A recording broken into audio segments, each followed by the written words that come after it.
A monk named Anak lives in a futuristic Bangkok. He spends his days wandering the streets, accompanied by his robotic assistant, iBuddy, hoping to collect as many donations as possible. One day, while walking through a neighborhood inhabited by the poor, he sees a group of children giving alms and food to the homeless. But as soon as the children finish their good deeds, they immediately check their balance in the hugely popular AI service system, Ultra, which rewards users for helping those in need. The teenagers cheer at the large number of points they've earned, which fills Anak with a sense of disappointment and bitterness. Meanwhile, the news reports that it has been a year since Ultra began changing the approach to Buddhism. On this very day, an important event is taking place at the corporation's headquarters, where the system's inventor and founder, Neo, reminds everyone that, in modern times, many have turned away from religion, considering it outdated, irrelevant, or even corrupted. This, he claims, is caused by certain groups tarnishing religion and undermining people's faith. Yet Neo believes that religion is as important and necessary as ever. He offers a solution to revive faith, the Ultra program. In this system of merit-based points allows users to earn points for performing good deeds. These points can then be used for immediate rewards, such as paying utility bills, purchasing certain goods in stores, or gaining paid access to events. In short, goodness will now become tangible, and human virtue will bear fruit. Anak disapproves of this system, but he is a simple monk and cannot convey his opinion to Neo.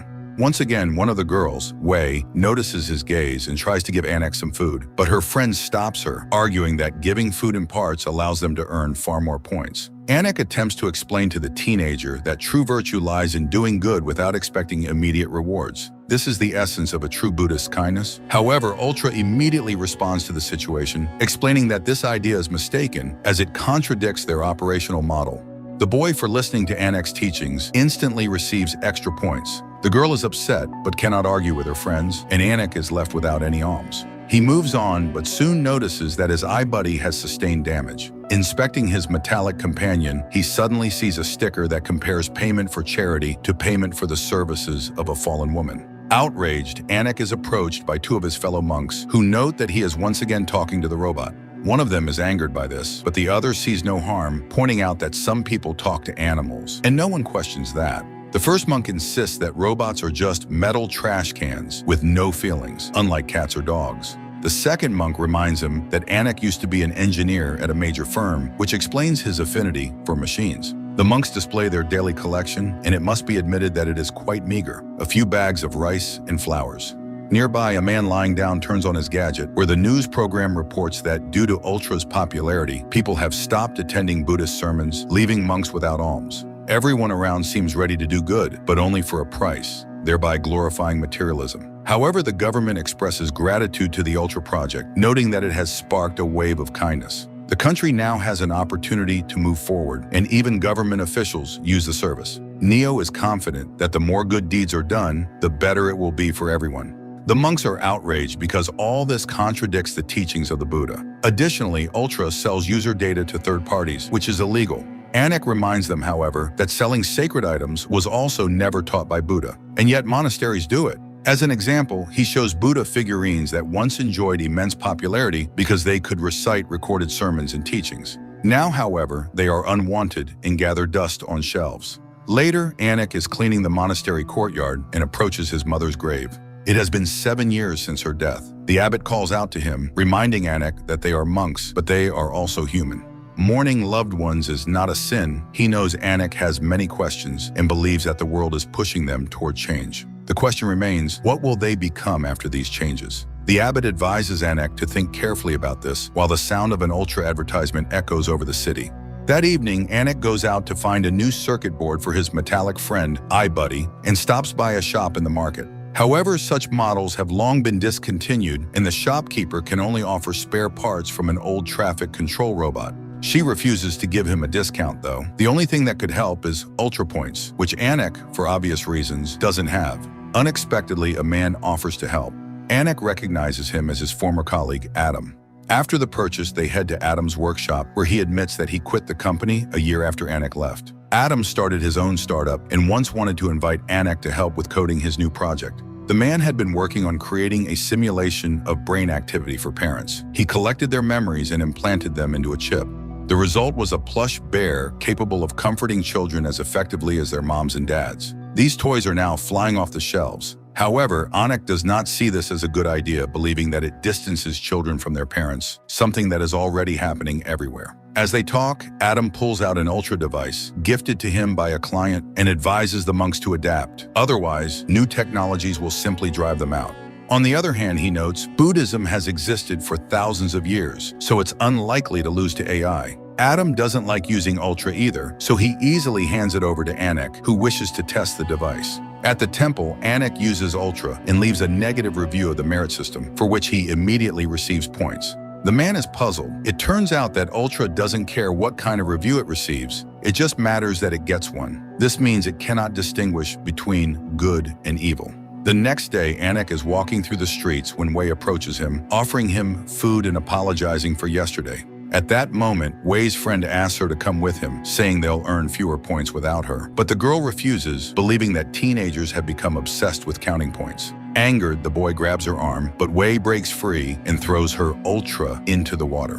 When the boy hurts Wei, iBuddy unexpectedly comes to the girl's aid. Using whatever strength he has, he pushes the bully and strikes him with his manipulators. Shocked, Anik watches for a moment before pulling the machine away from the boy.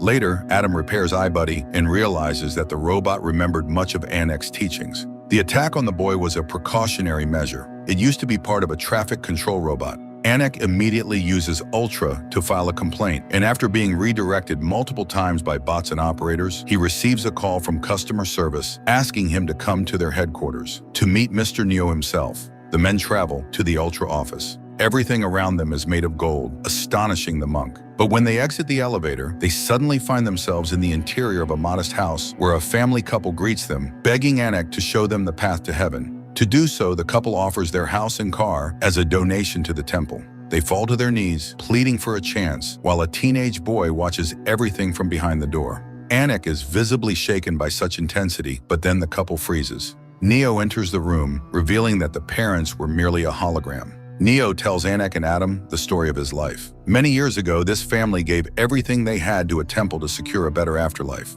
As a result, the family accumulated massive debts. To escape them, the couple decided to take their own lives and burn their house down. By fortune or misfortune, their son survived. That son was none other than Neo. From that moment, he vowed to destroy the criminals in saffron robes. Anik tries to argue that religion itself does not teach such things. However, Neo insists that everything a person does must either be rewarded or punished in this life. Neo offers Anik and Adam a position on his team to improve the Ultra project. If necessary, he is willing to hire all the monks from Anik's temple, including the abbot, so they can help infuse Buddhism's wisdom into the AI. Let them work for salaries and bonuses rather than rely on alms. There will no longer be a need to sanctify items or misappropriate donations. Each monk will teach the Buddha's lessons as they are meant to be taught.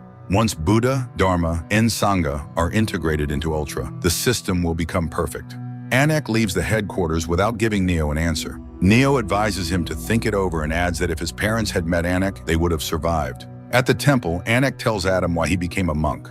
Once Anik had worked as a software engineer and was severely overworked. One day he received a call informing him that his mother had leukemia. On her deathbed, his mother asked him to take monastic vows because when she was pregnant with Anik, she kept dreaming of Buddha's tooth inside her womb. So she went to a monk she respected, and he told her that the unborn child would become an important religious figure who would help Buddhism during a time of crisis. At that time, Anik gave his mother a vague promise and continued working. But when his project was shut down, his mother passed away.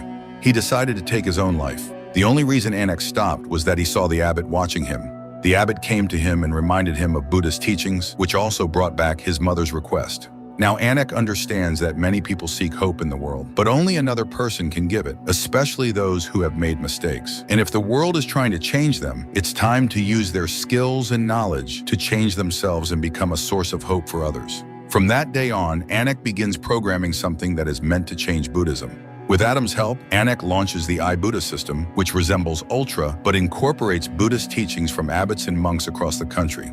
The technology operates using brainwaves from the temple's abbot, making it feel as though he is always nearby, guiding, mentoring, and helping with life's contentious and difficult moments. Later, other mentors from across the country will join the project. This system also includes a merit-based program, but it functions as people engage in Buddhist practices. By accumulating points, they can use the application for free for the following month. With this system, people can avoid the tricks of the modern world, which is full of deception and misinformation. Anik presents all of this at the product's launch, where Neo is also listening. Over time, cases of fraud within Ultra start to surface. One couple, for example, pretended every day to help elderly people cross the road, earning points for it, but the elderly people turned out to be actors. Through this trick, the couple earned a significant amount of money. These incidents caused problems for Neo. Meanwhile, iBuddha is doing well. There's no longer a need to seek out monks, buy them offerings, or wait to meet with an abbot. People can now listen to any version of sermons and prayers, quickly finding the one they need most at any given moment. Anik is satisfied because he is fulfilling his mother's wish, and the system quickly becomes hugely popular. However, one day, everything falls apart. A crowd of enraged people arrives at the temple, having seen the thoughts of the abbot, which reveal him harassing a young woman with indecent proposals. As it turns out, this was not an isolated incident. Shocked, Anik, accompanied by Adam, goes to confront the abbot. It is revealed that this happened many years ago, before he became a monk and was still going through the stages of adolescence. Adam realizes that the incident occurred because the abbot's brainwaves were used without filtering his memories. He apologizes, admitting he has let the monks down. However, the abbot considers himself solely responsible, believing that consequences always catch up. He is just a humble monk and is ready to face the crowd. The abbot steps out to meet the furious crowd, asking for forgiveness while enduring their shouts and being struck by objects. A week later, the religious council recommends suspending the iBuddha service. Sales of iBuddha plummet. Anik bids farewell to iBuddy, renounces his role as a monk, and leaves the temple. On the street, he sees litter, picks it up, and throws it into a trash bin. Suddenly, he hears the voice of Ultra. It turns out that a boy is using it and complains that now they give far fewer points for cleaning up. Above the city, an Ultra advertisement plays, announcing that the system has been updated with Super Ultra and Ultra Pro features, ready to assist people wherever they may be. Anik puts on a cap and walks into his new life. The science fiction genre has recently been actively addressing the theme of artificial intelligence dominance. This story in particular draws attention to pressing issues of faith and religion in the modern world and serves as a reminder that while technology can make life easier, it can also behave in ways no one ever intended.